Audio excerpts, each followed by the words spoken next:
Сиз медициналык камсыздандыруудан өткөнсүзбү? Эгерде камсыздандыруудан өткөн болсоңуз, анда медициналык жардам алууда бир канча жеңилдиктерге дуушар болосуз. Ал кандай жеңилдиктер десеңиз, бизден алыстабай туруңуз. Алдыдагы жарым саатта биз милдеттүү медициналык камсыздандыруудагы жеңилдиктер, мүмкүнчүлүктөр тууралуу кеп калабыз. Студияда мен Миңгүл Көчөрова, саламатсыздарбы?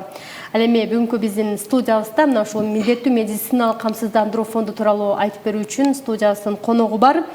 Милдеттүү медициналык камсыздандыруу фондунун Баткен аймактык башкармалыгынын сапаттуу экспертиза бөлүмүнүн баш кадиси Жолдошбай Абдисаматов. Саламатсызбы? Саламатчылык. Студияга кош келипсиз. Рахмат. Алгач айтсаңыз, ушул милдеттүү медициналык камсыздандыруу фонду деген бул кандай кызмат, максаты эмне, милдети кандай?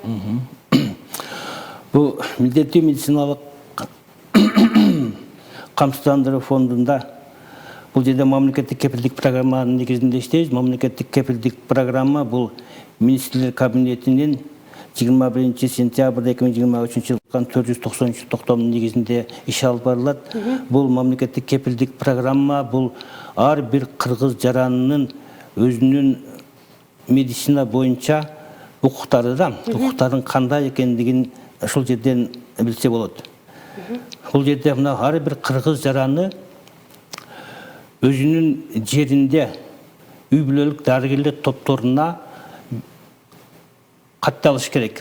Ар бир катталып, андан кийин өзүнүн налогдорун, салыктарын төлөп туруш керек. Камсыздандыруу үчүн өзүнүн салыгын төлөш керек. Өзүнүн салыгын төлөгөндөн кийин гана ар бир жаран камсыздандырылган болуп эсептелет. Анан камсыздандыруу төгүмүн төлөш үчүн саламаттык сактоо уюмуна, милдеттүү медициналык камсыздандыруу фондуна барса, ал жерден налогдорун төгөт, ошол жердин өздөрүнө да жазып беришет да немелерин. Жакшы, мына түшүнүктүү болуш үчүн, мисалы, медициналык камсыздандыруудан өтүш үчүн, мисалы мен Кыргыз Республикасынын жаранымын, ошол өзүмдүн жашап жаткан бир медициналык мекемеге, кайсыл гана медициналык мекемеге болсо дагы барып кайрылышым керекпи? Мисалы, кимге кайрылышым керек? Кантип, эмне деп сурашым керек? Сиз ар бир кыргыз жараны өзүнүн жашаган жеринде үй бүлөлүк дарыгерлер топтору бар. Ошол үй бүлөлүк дарыгерлер топторуна катталыш керек. Ал жерге арыз жазып, ошол жерге катталыш керек. Катталгандан кийин гана өздөрүнүн налогдорун төккөндөн кийин ар бир адам застрахован камсыздандырылган болуп эсептелинет. Камсыздандыргандан кийин медициналык жардамдардын соцзакон тактоонун чегиндеги жардамдарын бекер болот да. Мисалы үчүн алардын амбулаториялык шартта барып көрүлгөндүгү, ошол жердеги алган жардамдары, жазып берилген дарылары, жазып берилген доп пакеттин эсебинен дары жазып берет да, врачтар барып карылган ооруга, ошол карылган ооруну 50%ке чейинки баасыны милдеттүү медицина камсыздандыруу фонду тарабынан төлөт, калганын ар бир жаран өзү төлөйт. Азыр дагы жеңилдиктер боюнча кеп калабыз. Мен ага чейин дагы сурагым келип турат. Бул жашы канча жаштагылар ошол милдеттүү камсыздандырылыш керек, медициналык камсыздандыруудан өтүш керек? Же бул төрөлгөндөн баштап эсептелет? Эми төрөлгөндөн баштап 18 жашка чейинки балдар камсыздандырылган болуп эсептелет. Бул мамлекет тарабынан автоматтык түрдө, андан кийин пенсионерлер, социалдык жөлөк пул алуучу адамдар, булар камсыз болгон үй бүлөлөр да, социалдык жөлөк болушу. Анан мүмкүнчүлүгү чектелген жарандар да кире алат? Мүмкүнчүлүгү жарандар да кирет. Андан кийин социалдык категория боюнча социалдык категориядагы адамдар бар. И социалдык категориядагы адамдар мурдакы неме боюнча 30 болгондо, азыр мына жаңы токтомдун негизинде 36га которулду. Негизги клиникалык оорулары боюнча бекер болот эле немелер. Алар мурда 16 эле, азыр 2 кошулуп 18 болуп калды. Азыр бул экөөгө вирусный гепатит Б менен С кошулуп калды да. Ошолор менен булардын бардыгы милдеттүү түрдө камсыздандырылган болуп эсептелинет. Мында оорунун түрү менен ооруган жарандар кире ошондо булар? Мисалы, бир кандайдыр булар стационарга келгенде буларды көрүү бекер болот, и амбулатория шартта көргөндө буларды бекер болот да. А эми жанагы буга кирбеген жанагы катмарлар булар кимдер болот мисалы? Жанагы катмарлар мынабы 18 жаштан пенсия жашына чейинки адамдар да. Булар ар түрдүү ишканада иштегендерге өздөрүнүн иш берүүчүлөрү милдеттүү түрдө апарып процентин төгөшөттөр. Алар застрахованы болуп эсептелет. Эч жерде иштебеген адамдар бар. Мисалы үчүн өзүнчө жеке менчик ишкана ачкандар көптү төлөбөйт да налогторуна. Таксисттер болот, жеке тигүүчүлөр болот. Ошондой адамдардын немеси застрахованы болбой калат дагы, алар өздөрүнүн немесин төкпөй жүрүп калышат да. Ошон үчүн ар бир жаран жылдын башында эле өздөрүнүн салыктарын төлөпсө, ошол неме боюнча.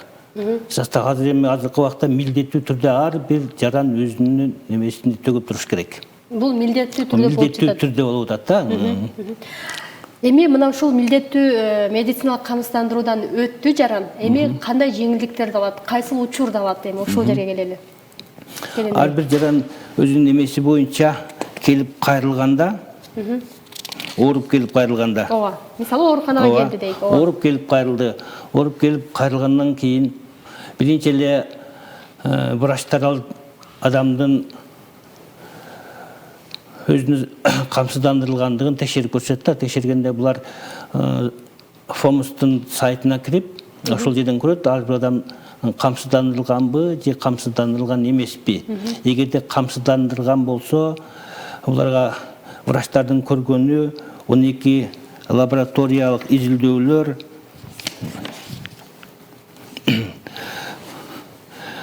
аз эми бардык немелерге кызматтык пакеттер демек болгон, ошол пакеттерге ошол лабораториялык изилдөөлөр, базалык лабораториялык изилдөөлөр 12 изилдөө, анан кошумча лабораториялык изилдөө 42 изилдөөлөр болот. Ошолор жеңилдик алат булар. Булар ушу боюнча жеңилдик алышат. Мына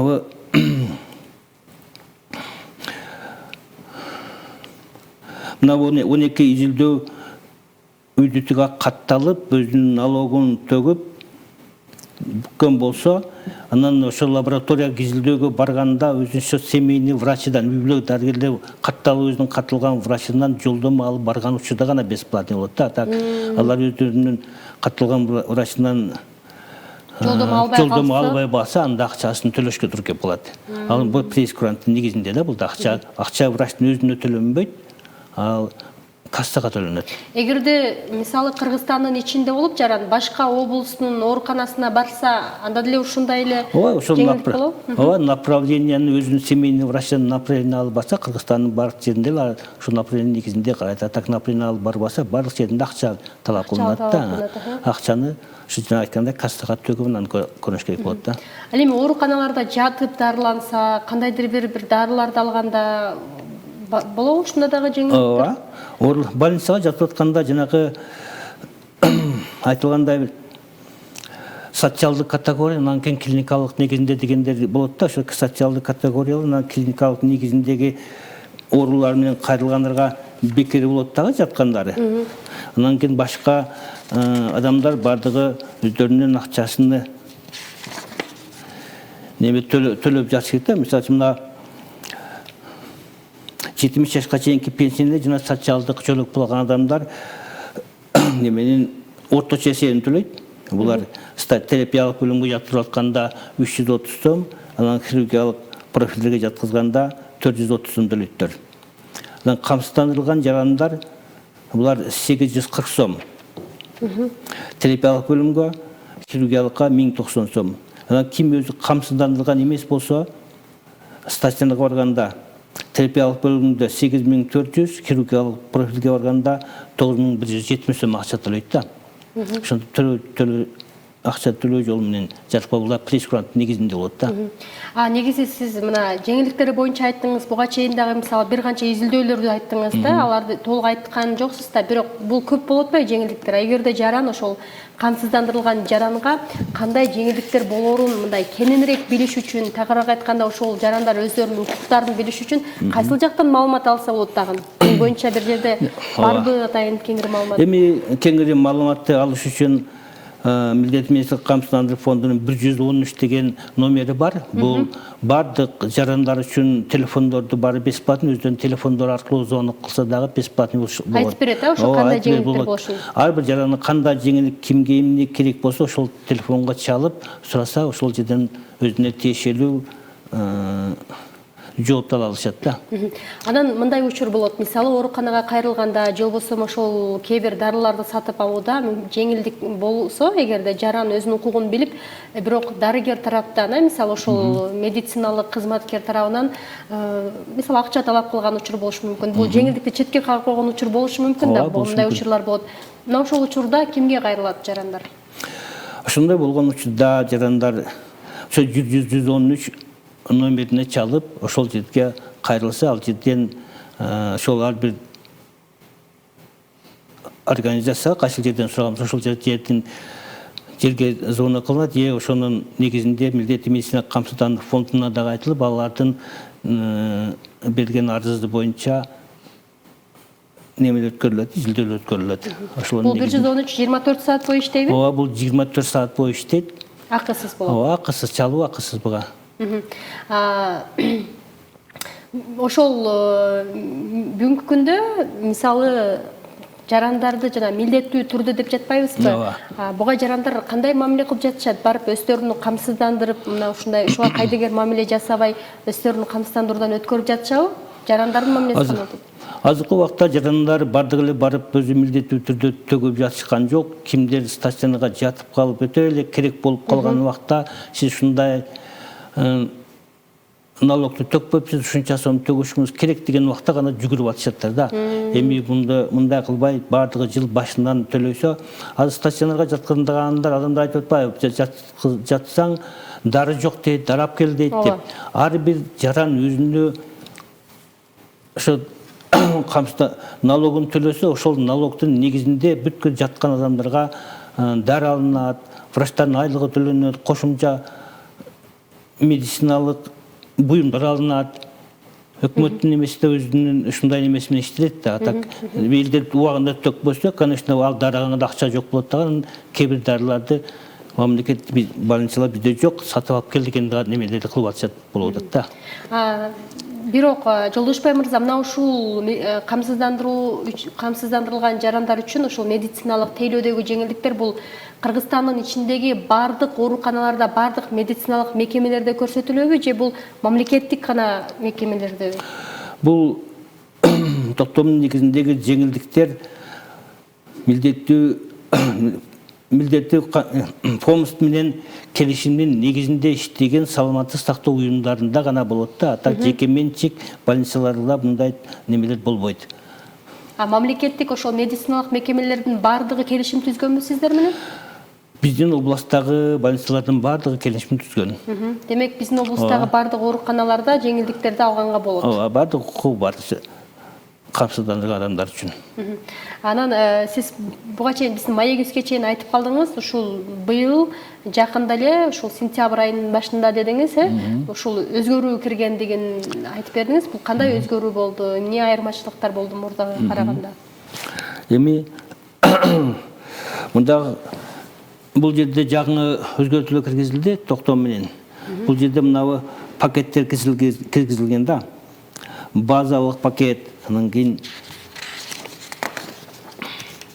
кошумча пакет деп. Мына лаборатория изилдөөлөрдө базалык пакет бул 12 изилдөө болот. 12 изилдөө бул базалык изилдөө болот. Булардын эми ар бирин айтып отурууга булар көп немеси жазылгандыгы. Негизи бир аз көбөйтүлдү деп айтсак болот экен да жеңилдиктер. Кийинки неместе мына 42 кошумча пакет 42 көрсөткүч боюнча киргизилди да бул. Бул 42 пакети мына гематологиялык боюнча 4 көрсөткүч, кан уюк системасы боюнча 6 көрсөткүч, жалпы клиникалык 7 көрсөткүч, биохимиялык 15 көрсөткүч, иммунологиялык 6 көрсөткүч, инструменталдык 4 изилдөө болуп, булар неме кылынганда, булардын бардыгы эле акысыз болгон. Түшүнүктүү. Анда Жолдошбай мырза, биз программабызды соңуна чыгарабыз. Ага чейин мына ушул биздин телекөрүүчүлөрүбүзгө, жалпы жарандарга дагы бир жолу ушул милдеттүү медициналык камсыздандыруунун зарылчылыгы жөнүндө айтып өтсөңүз болот да. Эмне үчүн биз ушул камсыздандырылышыбыз керек? Мунун пайдасы, зарылдыгы боюнча. Эми бардык ар бир кыргыз жараны өзүнө милдеттүү түрдө камсыздандырышы керек. Биз камсыздандырылсак стационарга кайрылганыбызда врачтардын көргөндөрү, алардын лабораториялык изилдөө өткөрүлгөндөрү, физиотерапиялык жардамдары да жеңилдик болот. Андан кийин биз канчалык өз убагында налог төгүп турсак, бизге керектүү дарыларды алганга акча болот. Мисалы буюмдарды алганга акча болот. Мына стоматологиялык изилдөө, стоматолог жардамдарда дагы бекер болгондору болот. Ошон үчүн бардык адамдар өздөрүнүн милдеттүү түрдө өткөрүп турса, медициналык жардамдар дагы элдерге жеңилдик менен болот да. Ошол камсыздандыруудан өтүш үчүн айтып жатпайсызбы, үй бүлөлүк дарыгерлер борборуна барыш керек деп. Ал үчүн кандай документтер талап кылынат? Бул канча убакытты талап кылат? Оңойбу же кыйынбы дегендей да телекөрүүчүлөр. Үй бүлөлүк документ, үй бүлөлүк дарыгерлер топторуна барып, ар бир адам өзүнө неме кылганда, азыр ар бир адамдын өз эрки кайсыл үй бүлөлүк дарыгерге барып катталыш. Милдеттүү түрдө эмес, ар биринин айылдагысына, өзү каалаган врачына, өзү жактырган врачына барып катталып, ошол врачтан керектүү медициналык жардамды алса болот да. Рахмат сизге, анда убактыңызды бөлүп, ошол биздин телекөрүүчүлөрүбүз үчүн маалымат бергениңиз үчүн рахмат. Ишиңизге ийгилик каалайбыз. Рахмат. Урматтуу телекөрүүчүлөр, ушуну менен программабызды жыйынтыктайбыз. Эсиңиздерге сала кетели, биз медициналык камсыздандыруудан өтөрүүнүн зарылчылыгы тууралуу кеп кылдык. Биздин берүүбүздө атайын маалымат берүү үчүн милдеттүү медициналык камсыздандыруу фондунун Баткен аймактык башкармалыгынын сапаттуу экспертиза бөлүмүнүн баш кадиси Жолдошбай Абдисаматов болду. Ал эми берүүнү мен Миңгүл Көчөрүп алып бардым. Сиздер менен коштошумун. Аман туруңуздар.